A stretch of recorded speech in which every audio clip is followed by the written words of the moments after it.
Buenos días. El propósito de esta presentación simplemente es recordar que todos bien sabemos y conforme avanzamos en edad en la vida es un camino de aprendizaje que no se detiene nunca. Es decir, que tenemos un aprendizaje permanente a lo largo de la vida y a veces en el entorno universitario parece que nos enfocamos en métodos para el rendimiento de los estudiantes o en cómo hacer para que aprendan mejor, aprendizaje activo, razonamiento espacial, razonamiento crítico, todas estas cosas, ¿no? Entonces, la idea es cómo es posible integrar o hacer que ya en la etapa universitaria los alumnos desarrollen por sí mismos, con nuestra ayuda y tratando de fomentarlo desde nuestra posición de profesores, cómo hacer que las técnicas de estudio, técnicas de aprendizaje, puedan servirles luego como técnicas para aprendizaje el resto de su vida.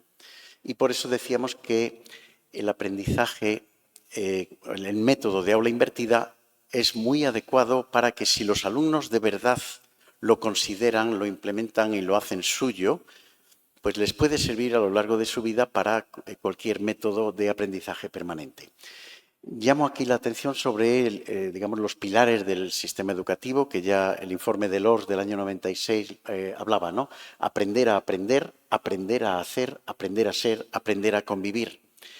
Todo esto porque viene motivado. Como bien sabemos, basta que veamos las noticias de ayer, de antes de ayer, de lo que sea, ¿no? La sobreabundancia de noticias y sobre todo de relatos, de información sesgada que pretende, digamos, siempre influir sobre nuestras conductas o sobre nuestro conocimiento, hace que necesitemos por nosotros mismos desarrollar métodos de aprendizaje que nos sirvan para ser capaces de evaluar, crear, diseñar, sintetizar, analizar, demostrar, aplicar, es decir, los niveles profundos de la pirámide de aprendizaje. El aula invertida capacita para llegar a poder desarrollar estos niveles de aprendizaje que no se queden solo en el leer, releer, recordar y pensar.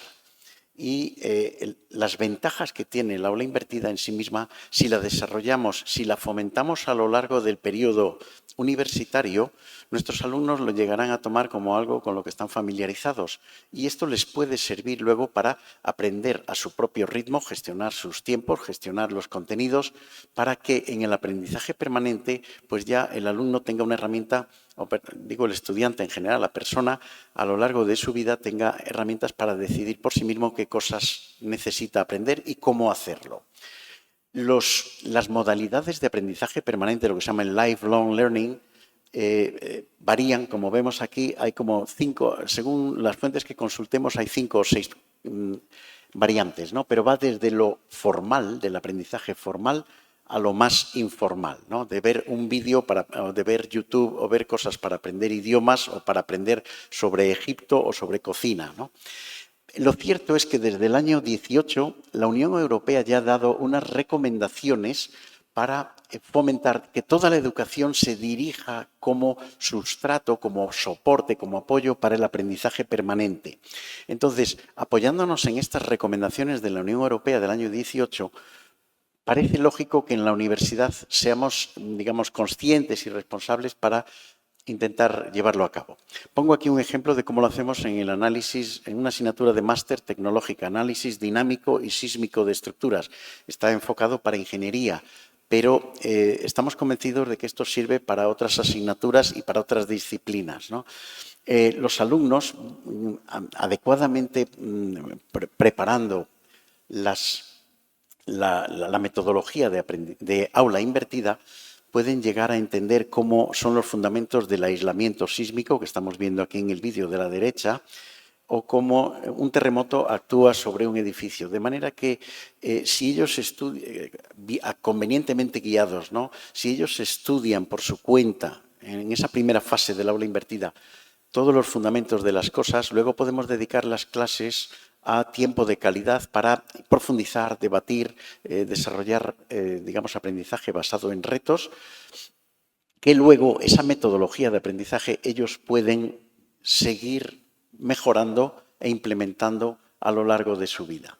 El ejemplo que aquí ponemos de esta asignatura hace que los alumnos lleguen a entender cómo un terremoto actúa sobre una estructura basándose en fundamentos matemáticos sencillos Y de ahí el siguiente paso es cómo no un terremoto, sino un conjunto de terremotos o como una serie de terremotos históricos que ya han sucedido en el entorno del emplazamiento donde estamos o del país donde estamos, cómo eso puede llegar a afectar o a condicionar el diseño de las estructuras. Esto le puede valer para el aprendizaje permanente, porque ya ellos luego, si en su profesión se dedican a estas cosas, pues ya saben cómo ir husmeando, vamos a decir así, en esos aprendizajes por su cuenta, gestionando su tiempo, y pueden llegar a profundizar a nivel profesional, a nivel personal, a nivel de apetencias. ¿De acuerdo? Y entonces eso no solo vale para terremotos, sino que vale para ingeniería hidráulica, para redes de riego, redes de abastecimiento, canales, etcétera, ¿no? Estoy hablando de nuestras carreras de ingeniería, pero, como digo, esto es traspasable a otras disciplinas. La experiencia que hemos hecho nos, digamos, suscribe y nos ratifica que el aula invertida es una herramienta muy adecuada para que los alumnos lleguen a prosperar por su cuenta en el aprendizaje permanente que todos llevamos al cabo de la vida, ¿no?